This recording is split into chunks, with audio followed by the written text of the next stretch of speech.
Hola amigos, hoy hablaremos acerca del análisis léxico. La presentación fue realizada por Víctor Albornoz, Cristo López, Andrés Trejo, Ángelus Cátegui y Lisandro Serpa. Pues bien, el análisis léxico es la primera fase de un compilador, llamada así como análisis léxico o escaneo. El analizador léxico lee el flujo de caracteres que componen el programa fuente y los agrupa en secuencias significativas, conocidas como lexemas. Para cada lexema, el analizador léxico produce como salida un token, que pasa a la fase siguiente, el análisis de sintaxis. En esta sección hablaremos de algunas estrategias de reconocimiento de lexemas. Para ello repasaremos algunos conceptos básicos de la materia, lo que serían tokens, lexemas y patrones. Un token es una cadena de caracteres que tiene un significado coherente para el lenguaje de programación que se está empleando. Ejemplos de esto son if, while o puede ser simplemente un operador, porque nos referimos a cualquier cadena de caracteres que pueda tener un significado, sin importar su tamaño. Recordemos que cada token posee un identificador y un atributo opcional. Un lexema. Los lexemas no son más que instancias de un token, y los patrones son las reglas que describen cualquier componente léxico, es decir, las reglas por las cuales se rige un lexema. Podemos ilustrar estos conceptos con el siguiente ejemplo. Utilizamos la instrucción printf para imprimir por pantalla el valor de la variable puntuación. Ahora, printf y puntuación serían lexemas del token ID. ID sería el identificador de ese token.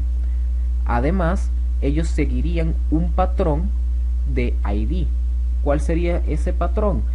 Serían letras seguidas por letras y dígitos, para que puedan considerarse lexemas del token ID.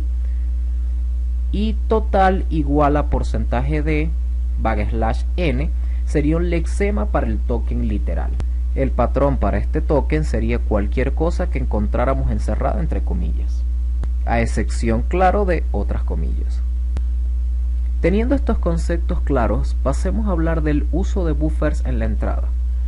Esta estrategia nace de la necesidad de agilizar el reconocimiento de lexemas.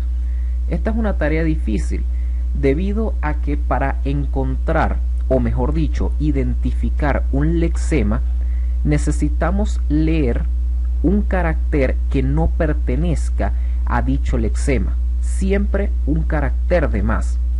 Una tarea que no solo es difícil, sino que además toma un tiempo considerable, porque debemos leer carácter por carácter y enviarlo directamente hacia el procesador para recibir una respuesta.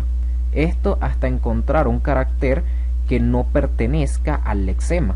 Incluso esto sucede para lexemas de un solo carácter, como vienen siendo los operadores. Si nos encontráramos un operador igual, no podemos leerlo una sola vez, porque podría ser que el siguiente carácter sea otro igual y nuestro lexema sea más bien el operador igual igual, por ejemplo.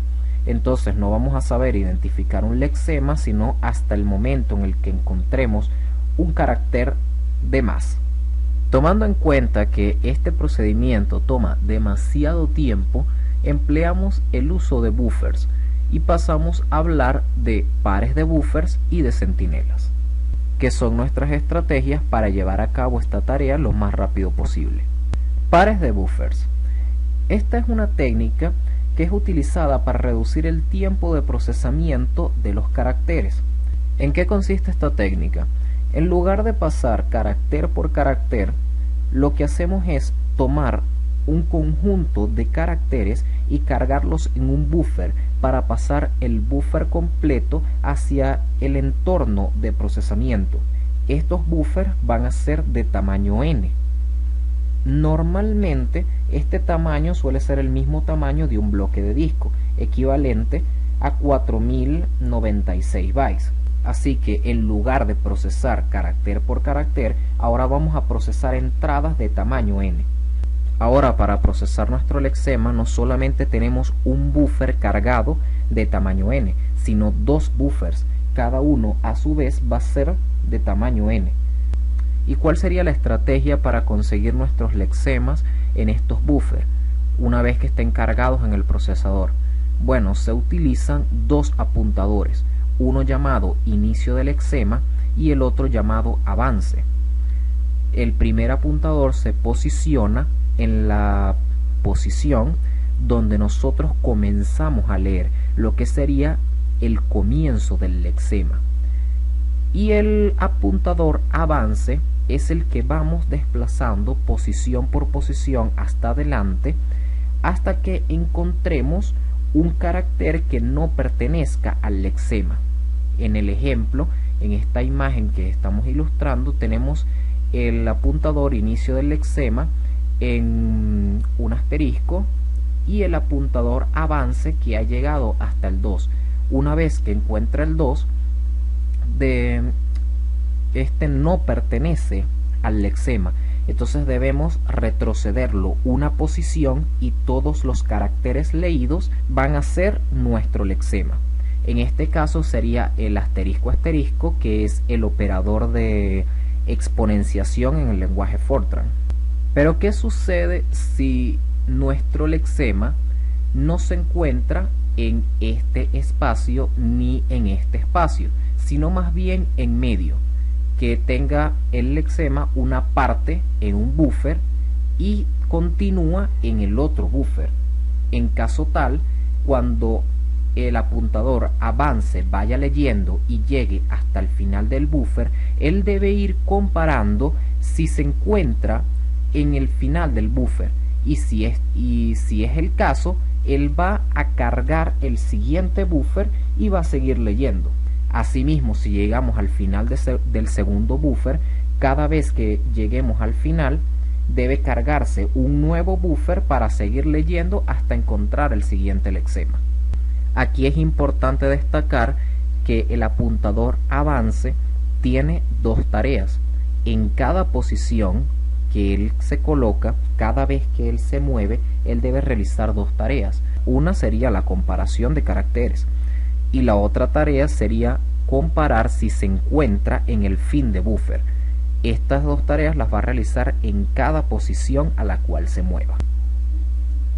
Dejando claro que el apuntador avance hace dos comparaciones en cada posición, surge una idea de agilizar un poco más este proceso. ¿Qué tal si pudiera hacer estas dos comparaciones al mismo tiempo? Para ello se crean los centinelas. Un centinela no es más que un carácter especial que no puede formar parte del programa fuente. En este caso tomamos el carácter E o F, que me va a indicar el final del buffer, el momento en el que ya no tengo cargado ningún otro carácter. Entonces el apuntador avance solamente va a comparar qué carácter estoy leyendo, y en el momento que llegue a leer el carácter E o F, sabrá que ha llegado al final del buffer y debe cargarse otro buffer. Esto siempre y cuando no haya llegado al verdadero final. Si el apuntador avance llegase hasta el verdadero final del buffer y no ha encontrado el carácter E o F, pues tendríamos que cargar un nuevo buffer y así continuar leyendo. Sabiendo que los centinelas pueden agilizar mucho más el proceso de reconocimiento de lexemas, debido a que ya no tengo que estar verificando si me encuentro o no en el final del buffer, y esto siempre y cuando podamos leer el carácter E o F o aquel que elijamos como un centinela y no nos encontremos en el verdadero final, entonces surge la interrogante: ¿se nos puede acabar el espacio del buffer?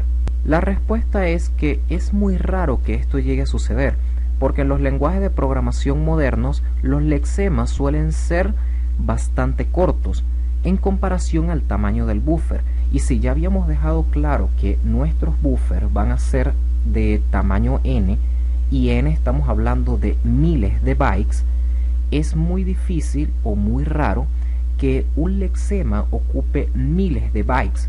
Por lo tanto, es prácticamente imposible conseguirnos con un problema así. Sin embargo, existen las excepciones y esto tiene su riesgo, sobre todo para cadenas o nombres que sean demasiado largos, cadenas de caracteres que sean muy largas y al momento de reconocerlas ocupen más espacio del buffer. Pero existen distintas estrategias para resolver estos problemas. Por ejemplo, en el lenguaje Java se acostumbra tomar estas cadenas como distintas cadenas, se separa en otras subcadenas y al final se hace una concatenación de las mismas. Si se tiene una cadena que sea muy larga, que tenga un espacio mayor al de una línea, pues dividimos la cadena en distintas líneas y al leerlas finalmente se hace una concatenación con el operador más. Cabe destacar que sin importar que nuestro lexema se encuentre al principio, al final, en el primer buffer, en el segundo o en el medio de los dos, es decir, que tengamos una parte en un buffer o una parte en otro buffer, siempre las lecturas van a ser de tamaño n. Vamos a estar leyendo de n en n, que es el tamaño de uno solo de estos buffers. Pueden ser un espacio del primer buffer y un espacio del segundo buffer, pero siempre entradas de tamaño n. Manejo de errores léxicos. Un compilador es un sistema que en la mayoría de los casos tiene que manejar una entrada incorrecta. Sobre todo, en las primeras etapas de la creación de un programa, es necesario determinar si las variables han sido declaradas antes de usarlas. Por lo tanto, el manejo de errores es parte importante del compilador y el escritor del compilador siempre debe tener esto presente durante su diseño.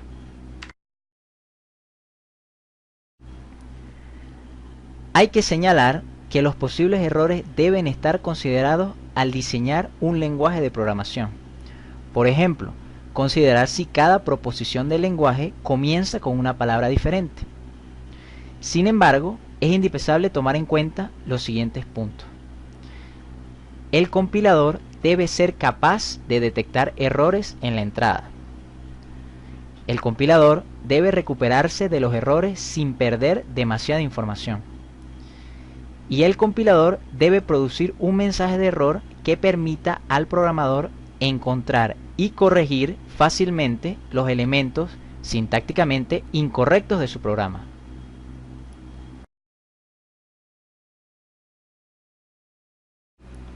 Tipos de errores. Los tipos de errores que pueden ser detectados por un compilador se dividen en errores léxicos, errores sintácticos, errores semánticos y errores lógicos. En este caso nos vamos a enfocar en los errores léxicos. Los errores léxicos se detectan cuando el analizador léxico intenta reconocer componentes léxicos y la cadena de caracteres de la entrada no encaja con ningún patrón. Son situaciones en las que se usa un carácter inválido, que no pertenece al vocabulario del lenguaje de programación. Al escribir mal un identificador, palabra reservada u operador, el compilador se encarga de generar un error.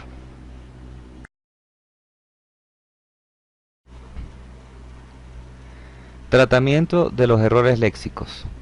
Un traductor debe adoptar alguna estrategia para detectar, informar y recuperarse para seguir analizando hasta el final. Las respuestas ante el error pueden ser inaceptables, provocadas por fallos del traductor, entrada en lazos infinitos, producir resultados erróneos y detectar solo el primer error y detenerse. Aceptables, evitar la avalancha de errores, mala recuperación y, aunque más complejo, informar y reparar el error de forma automática. Detección del error.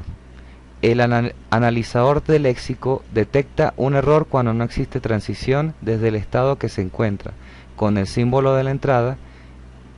El símbolo de la entrada no es el esperado.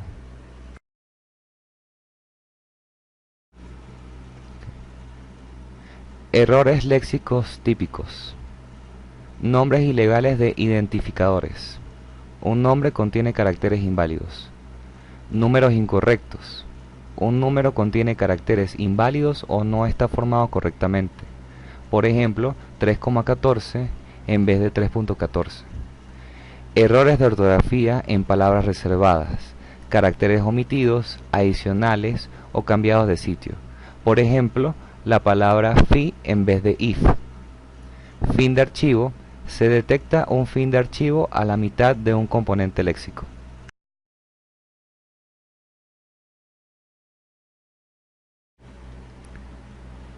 Estrategia para la recuperación de errores léxicos. Los errores léxicos se deben al descuido del programador. En general, la recuperación de errores léxicos es sencilla y siempre se traduce en la generación de un error de sintaxis que será detectado más tarde por el analizador sintáctico cuando el analizador léxico devuelve un componente léxico que el analizador sintáctico no esperaba en esa posición. Los métodos de recuperación de errores léxicos se basan bien en saltarse caracteres en la entrada hasta que un patrón se ha podido reconocer, o bien usar otros métodos más sofisticados que incluyen la inserción, borrado, sustitución de un carácter en la entrada o intercambio de dos caracteres consecutivos. Una buena estrategia para la recuperación de errores léxicos es la siguiente. Si en el momento de detectar el error ya hemos pasado por algún estado final, ejecutamos la acción correspondiente al último estado final visitado por el lexema formado, hasta que salimos de él. El resto de caracteres leídos se devuelven al flujo de entrada y se vuelve al estado inicial. Si no hemos pasado por ningún estado final, advertimos que el carácter encontrado no se esperaba, lo eliminamos y proseguimos con el análisis.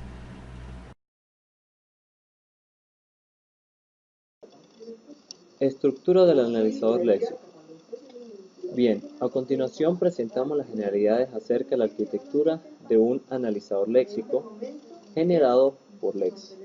El programa que sirve como analizador léxico incluye un programa fijo que simula a un autómata.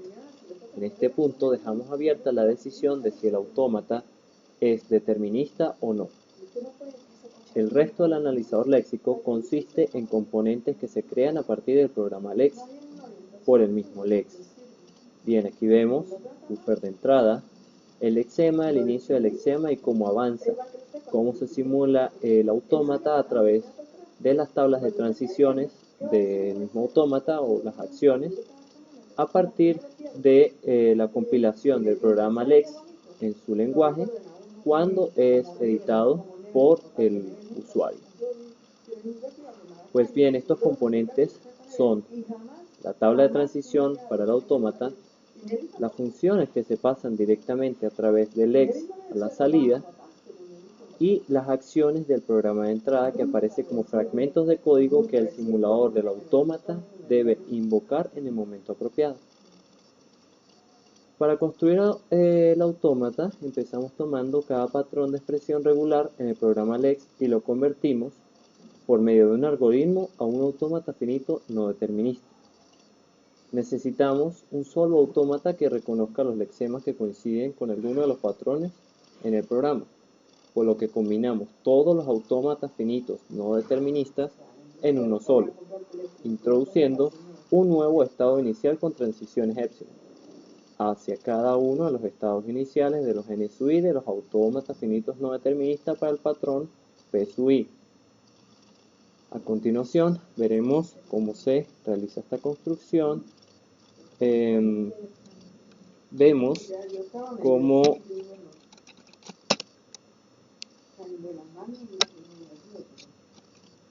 vemos la tabla de transición para el ejemplo de las cadenas A, que tiene transición, una acción, para observar el patrón P sub 1, para la cadena ABB, para las cadenas conformadas por las combinaciones de la clausura de clean para el carácter A y la clausura de clean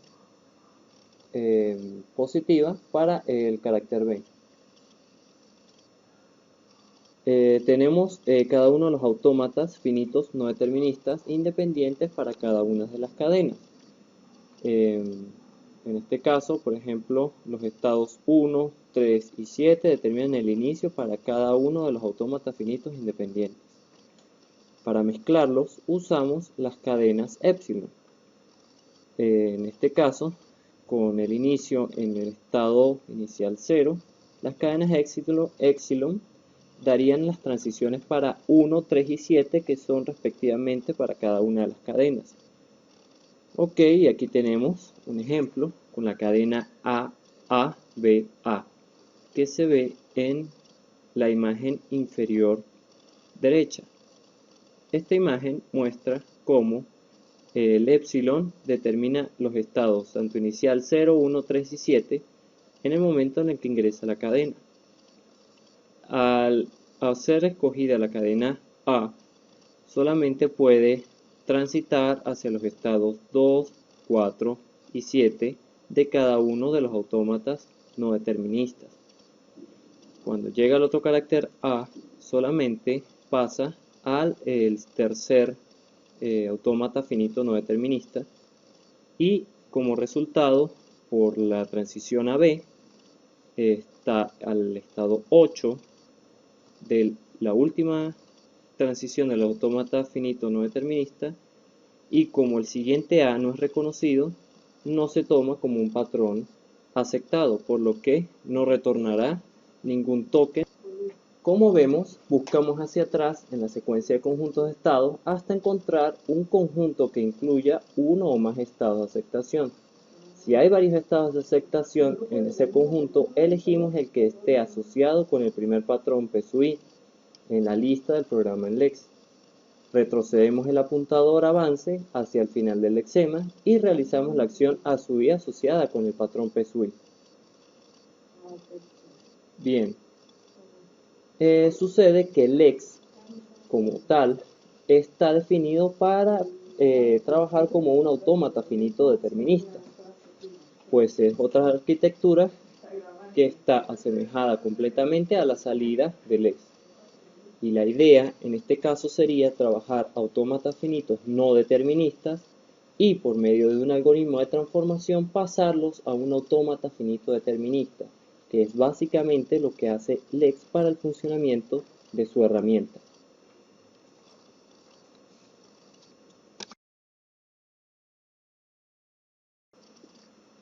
Pues bien, en esta sección presentamos una herramienta conocida como Lex o Flex en una implementación más reciente que nos permite especificar un analizador léxico mediante la especificación de las expresiones regulares para describir patrones de los tokens. La notación de entrada para la herramienta Lex se conoce como lenguaje Lex y la herramienta en sí es el compilador Lex. El compilador Lex transforma los patrones de entrada en un diagrama de transición y genera código en un archivo llamado lex.yy.c que simula este diagrama de transición. La mecánica de cómo ocurre esta traducción de expresiones regulares a diagramas de transición es el tema que vamos a ver a continuación. Pues bien, comenzamos a ver lo que sería el uso de Lex. El uso de Lex sugiere un archivo de entrada al que llamaremos lex.l. L está escrito en lenguaje Lex y describe el analizador léxico que se va a generar. El compilador Lex transforma a lex.l en un programa en C, en un archivo que siempre se llama lex.yy.c. El compilador de C compila este archivo en un archivo llamado a.out, como de costumbre, siempre cuando se compila en C. La salida del compilador es el analizador léxico funcional, que puede recibir un flujo de caracteres de entrada y producir una cadena de tokens. Pues el uso normal del programa compilado en C, denominado .out, es como una subrutina del analizador sintáctico en sí. Es una función en C que devuelve un entero, el cual representa un código para uno de los posibles nombres de cada token. El valor del atributo, ya sea otro código numérico, un apuntador a la tabla de símbolos o nada, se coloca en una variable global llamada yleval, la cual se comparte entre el analizador léxico y el analizador sintáctico, con lo cual se simplifica pues, el proceso de devolver tanto el nombre como un valor de atributo de un token. Bien, ahora hablaremos acerca de cómo funciona el analizador Lex en un ejemplo acerca de la implementación de una calculadora para estudiar, en este caso, un análisis sencillo de lo que serían los tokens y la definición de variables para la calculadora en este ejemplo.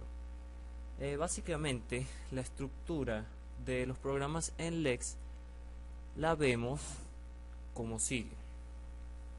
Tiene una sección de declaración que incluye las declaraciones de variables, constantes, de manifiesto, sean identificadores que se declaran para representar a una constante, por ejemplo el nombre de un token, y las definiciones regulares, las tenemos aquí, las definiciones regulares, que la cual se pueden usar para las definiciones en este caso de un patrón y una acción. Siempre tienen esta forma: el patrón de la expresión regular y la acción a la cual debe realizar. Bien, cada patrón es una expresión regular y la cual puede usar las definiciones regulares de la sección de las declaraciones. Las acciones son fragmentos de código, por lo general escrito en C, estamos viendo aquí, aunque se han creado muchas variantes de LEX que utilizan otros lenguajes. Es el caso, por ejemplo, de Flex++, que usa declaraciones en C++. La tercera sección que contiene las funciones adicionales que se utilizan en las acciones. De manera alternativa, esas funciones pueden compilarse por separado y cargarse con el analizador léxico. No hay ningún problema. En el caso de estudio veremos esta sección más a detalle. Además, el analizador léxico que crea LEX trabaja en conjunto con el analizador sintáctico de la siguiente manera. Veamos el analizador sintáctico. De esto no voy a profundizar mucho, solamente para que vean la definición del analizador sintáctico que vamos a usar para ejecutar el ejemplo de la calculadora. Están algunas definiciones, parte de la sección de las funciones, y la idea es que cuando el analizador sintáctico llama al analizador léxico, este empieza a leer el resto de sus entradas un carácter a la vez, hasta que se encuentra el prefijo más largo de la entrada que coincide con uno de los patrones PSUI. Después ejecuta la acción asociada a SUI. Por lo general, a SUI regresará al analizador sintáctico, pero si no lo hace, bueno, tal vez debido a que PSUI describe espacio en blanco o comentario, cuestiones por el estilo. Entonces, el analizador léxico procede a buscar lexemas adicionales, hasta que una de las acciones correspondientes provoque un retorno al analizador sintáctico. El analizador léxico devuelve un solo valor, el nombre del token, al analizador sintáctico, pero utiliza la variable entera compartida yyleval, que la podemos ver, yyleval, de forma que al pasar la información adicional sobre el lexema encontrado, si es necesario. Bien, ahora veamos cómo se debe ejecutar y usar el analizador léxico junto con el analizador sintáctico para poder observar el comportamiento de nuestro programa, nuestra calculadora. Lo primero que vamos a hacer es generar nuestro analizador sintáctico con el siguiente comando. Tenemos la definición de calc.y, tiene la definición del analizador sintáctico, y lo pasamos mediante el comando jack-d calc.y. Si todo pasa bien, deberíamos obtener una respuesta de esta forma. Ahora compilamos con el analizador léxico para el archivo calc.l con el comando lex espacio calc.l. Si todo corre bien, deberíamos obtener esta salida: lex.yy.c, y.tap.c y y.tap.h. Las dos últimas, estas dos, son generadas por el analizador sintáctico, mientras esta es generada por el analizador léxico. Ahora procedemos a compilar el analizador léxico para obtener nuestro programa en C que podamos ejecutar. si todo pasa como debe ser, deberíamos obtener nuestra salida común a.out. Y bien, procedamos ahora a ejecutar nuestro programa y observar cómo funciona. En este momento se está ejecutando. Por ejemplo, le podemos decir a nuestra calculadora que sume 2 más 2. En nuestra salida, que es 4, le podemos decir a nuestra calculadora que reste 10 menos 4. Si notan la que está ocurriendo con los espacios, no hay ningún problema. 10 menos 4 es 6. Podemos multiplicar igual a 20. Podemos asignar variables. Por ejemplo, A igual a 12, B igual a 4. Y ahora pues vamos a asignar a C la suma de A más B. Imprimimos C. Tenemos 16, 12 más 4 es 16. Podemos operar como ya vimos con las variables. A sobre B, por ejemplo. Imprimimos D. Tenemos 3. Bien, ¿qué sucedería si ingresamos un token que no pertenece? Tenemos un error de sintaxis. Son tokens que no son reconocidos por el analizador léxico. Son tokens que no son permitidos, por lo tanto nos arroja un error de sintaxis.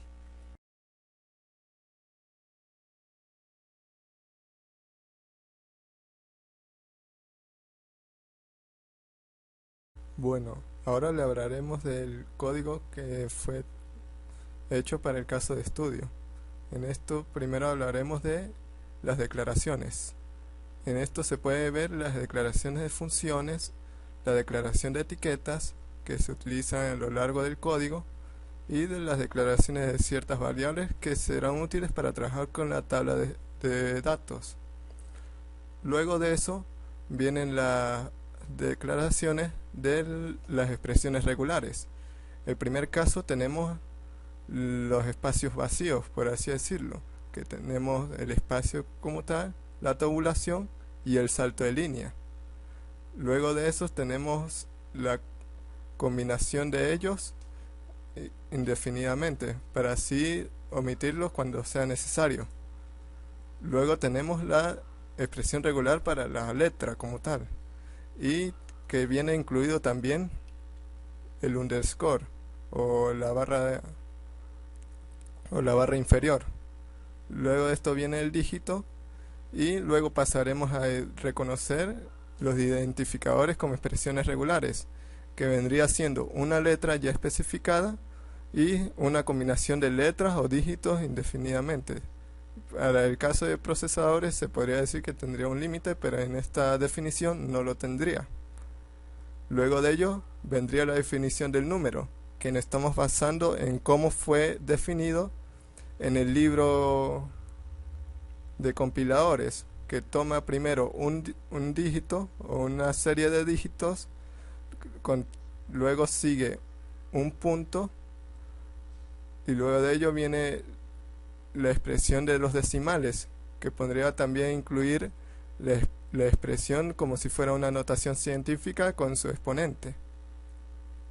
Luego de eso incluiremos los strings. Los strings vienen siendo los que vienen entre las comillas dobles y cierta combinación de caracteres que se está presente entre ellas, ya que esto puede ser muy largo o muy corto. Luego viene el reconocimiento de un carácter simple o carácter singular, que vendría siendo un carácter que se puede denominar con el punto en las expresiones regulares o cualquier carácter, y luego está en medio de las comillas simples, como se expresa de esta manera. Luego de ello vendrían los comentarios, como está especificado en el caso de estudio, que sería cualquier cantidad de caracteres pero que viene en medio de los corchetes angulares. Ok. Luego de las declaraciones viene la definición de funciones de cada especificación. En el caso de los espacios vacíos, que son el espacio, la tabulación y el salto de línea, no realizaremos ninguna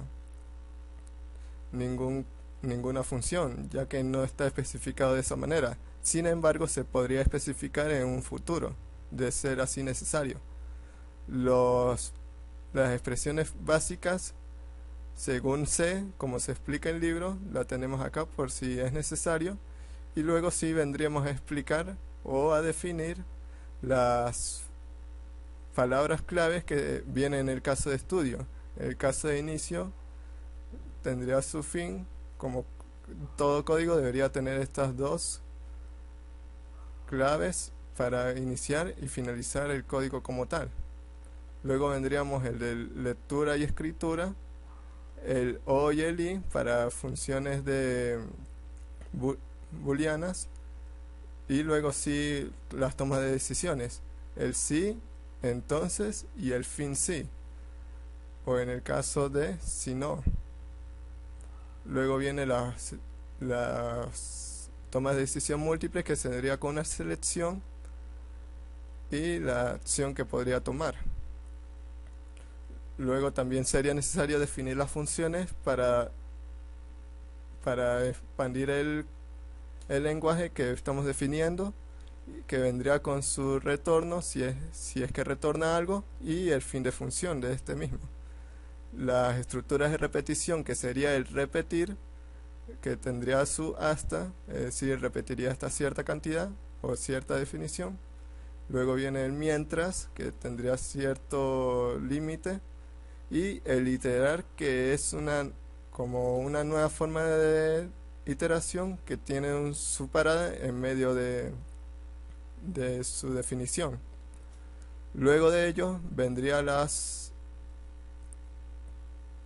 expresiones para trabajar con los números, que sería el módulo, la división de entero, y también podría incluirse los booleanos, las operaciones booleanas con and, or, not, en caso de que se quiera utilizar estas. Luego viene la declaración de variables, que sería el entero, el real, el lógico o booleano y el carácter. Luego de ello tendría el reconocimiento de tokens para el caso de identificadores. Acá tendría la función que trabajaría con ella, los números, la función con la que trabajaría, un carácter, lo que retornaría como si fuera un carácter, y lo que retornaría si fuera un string completo. En el caso de los comentarios, como está definido arriba, no haríamos nada, que serían los comentarios que están encerrados entre llaves angulares. Luego de ello vienen las operaciones básicas de menor que, menor igual que, y también las operaciones básicas matemáticas de suma, resta, multiplicación, división, la potencia, la asignación que fue definida de esta manera para el caso de estudio, el caso de igual, el retorno, que también puede ser definido de esta manera, y los paréntesis y los comentarios en caso de que reconocimiento de error, de que no existan ambos al mismo tiempo. Luego de esto vendría la forma en la que distribuimos las etiquetas, y luego de ello podríamos incluir el int para poder compilarse directamente sin necesidad del analizador sintáctico. En este simplemente le daremos un código, el código fuente, y lo mostrará como cadenas de caracteres, que simplemente incluiría el token y cómo lo llamaremos. En esto se podría expandir más para trabajar con la tabla de datos, en incluir mejor identificación a las variables y a los identificadores dentro del código. Por ejemplo, si vemos el primer ejemplo que se encuentra en el caso de estudio, se puede ver algo similar a este código, en el que tiene primer programa, inicio, las variables, un mientras, el fin de mientras, la escritura del código que presenta el código, y el final. Si le incluimos